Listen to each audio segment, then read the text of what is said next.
एक हादसा जिसने न जाने कितने घर वीरान कर दिए। लाशों का अंबार लग गया, हर तरफ चीख पुकार। किसी निर्जीव वस्तु की तरह बस टेम्पो में भरी जाती लाशें। दुर्घटना को देखकर ऐसा लगा कि अंधविश्वास का अंतिम युग चल रहा है। भोले भाले लोगों पर धर्म का डर सवार कर दिया गया है।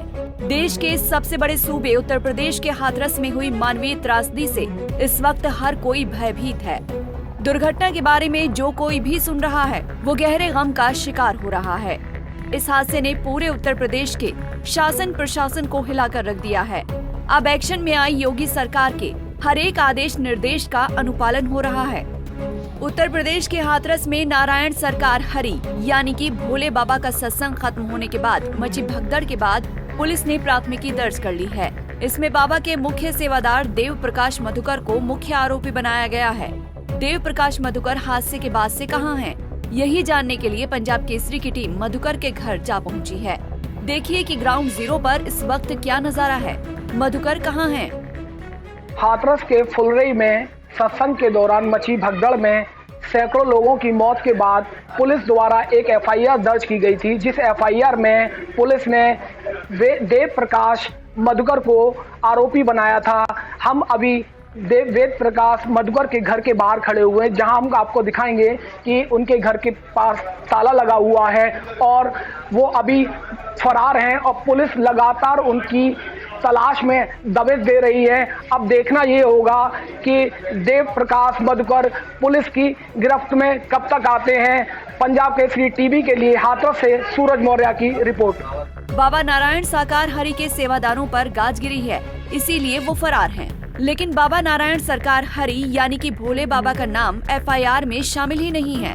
वहीं मुख्य आयोजक देव प्रकाश मधुकर पर भारतीय न्याय संहिता की धारा 105, 110, 126, 223 और 238 में प्राथमिकी दर्ज की गई है। सुनिए कि जब हमारी टीम मधुकर के गांव में थी तो मधुकर के पड़ोसियों को इस वक्त इतनी बड़ी दुर्घटना हो जाने के बाद संविधान निर्माता बाबा साहेब भीमराव अंबेडकर क्यों याद आ रहे हैं? क्यों वो लोग जय भीम और बाबा साहब के नारों का जयकारा लगा रहे हैं? बोलो बोले जय भीम, जय भीम, बाबा साहब, बाबा साहब, नहीं चलेगी, नहीं चलेगी, बाबा साहब, बाबा साहब। ये हम लोग अम्बेडकरवादी हैं साहब, हम इन चीजों को नहीं मानते हैं। ये अंधभक्तों की कहानी है, हम इन चीजों को नहीं मानते हैं। ये सब प्रोपेगेंडा है, इन चीजों को मतलब हटाना चाहिए और सरकार को एक्शन लेना चाहिए इन चीजों पे। हम सब अम्बेडकरवादी हैं। बाबा साहब जो थे, हम लोग जो आज हैं बाबा साहब की बदौलत हैं, जो भी है हम पढ़ रहे हैं, लेकिन बाबा साहब ने हमें संविधान में अधिकार दिया है, तो हम उन चीजों को क्यों माने? तो ये बोले बाबा साहब के संविधान को मानते हैं और मानेंगे, बाबा साहब के लिए जान भी दे सकते हैं। ये भोले बाबा जो है वो बाबा साहब को नहीं मानते क्या? भोले बाबा बाबा साहब को नहीं मानते क्या? भोले बाबा को मालूम होगा, भोले बाबा भक्तों को मालूम होगा, क्योंकि बाबा साहब का हमारे यहाँ जब चंदा जुड़ता है, जब हमारे यहाँ बाबा साहब का मेला निकलता है, तो लोग 100, 200, 500 रुपए देने में इतर मतलब उठानी पड़ती है। और इस चीज में लोग लाखों चंदा दे रहे हैं, लाखों चंदा दे रहे हैं लोग, लाखों। क्या मतलब है इन चीजों का? 78 लोगों पे एक्शन होना चाहिए, 78 और जो भोले बाबा जी हैं उन पे भी कार्रवाई होनी चाहिए। हम यही नहीं रुके, हमने कुछ लोगों से ये भी जानने की कोशिश की कि बाबा के मुख्य सेवादार देव प्रकाश मधुकर का असली कारोबार क्या है। ये सवाल जब हमने वहाँ की स्थानीय जनता से पूछा तो हम हैरत में पड़ गए। बाबा का मुख्य सेवादार पेशे से इंजीनियर निकला। घर यहीं पर है, थोड़ा आगे। क्या करते हैं ये इंजीनियर साहब है। किस विभाग में इंजीनियर हैं? ये जानकारी तो इतनी है नहीं, लेकिन सरकारी विभाग में है। अच्छा, सरकारी विभाग में है। मधुकर जी है क्या है ये? किस तरीके का आयोजन कराते हैं? कैसे लोगों को गुमराह करने की बात करते हैं?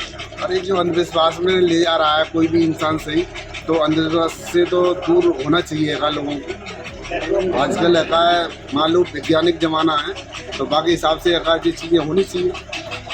तो अब इस घटना जो हुई है उसके बारे में क्या कहेंगे आप? हाँ, तो जो लोग हैं, दोषी हैं, जिन्होंने प्रशासन का साथ नहीं लिया, तो उनको कुछ ना कुछ तो होना चाहिए। तो ये मधुकर जी कहाँ के रहने वाले हैं? ये यहीं के हैं, पास के ही हैं। अच्छा, आप परिचित हैं आप? ना, मैं ज्यादा परिचित नहीं। देव प्रकाश मधुकर मूल रूप से हाथरस का ही रहने वाला है। सिकंदरा मऊ कोतवाली क्षेत्र के मोहल्ला दमदमपुरा की न्यू कॉलोनी में रहता है। फुलरई मुगलगढ़ी क्षेत्र में भोले बाबा के कार्यक्रम का आयोजन मधुकर के स्तर पर ही कराए जाने की बात सामने आई है। आयोजकों में 78 लोगों के नाम सामने आए हैं। इनमें 16 शिक्षक, करीब 4 लेखपाल और रिटायर्ड फौजी के शामिल होने की बात सामने आई है। बाबा के अंडरग्राउंड होने की बात कही जा रही है। वहीं सूत्रों के हवाले से खबर है कि मैनपुरी स्थित ट्रस्ट के आश्रम में बाबा छिपा हुआ है। पुलिस ने आश्रम को घेर लिया है। किसी को भी आश्रम के अंदर या आश्रम से बाहर जाने की अनुमति नहीं दी जा रही है। मीडिया रिपोर्ट्स में दावा किया जा रहा है कि भोले बाबा को आश्रम में हाउस अरेस्ट किया गया है। लोग भोले बाबा का नाम FIR से गायब होने पर सवाल उठा रहे हैं। हालांकि पुलिस के कई अफसरों का कहना है कि बाबा का इस हादसे में सीधे कोई रोल नहीं है, इसीलिए वो अभी तक आरोपी नहीं बनाए गए। Bureau report, Punjab Kesari TV. हमसे जुड़े रहने के लिए हमारे YouTube चैनल को सब्सक्राइब करें और नई वीडियो की नोटिफिकेशन के लिए बेल आइकॉन को दबाएं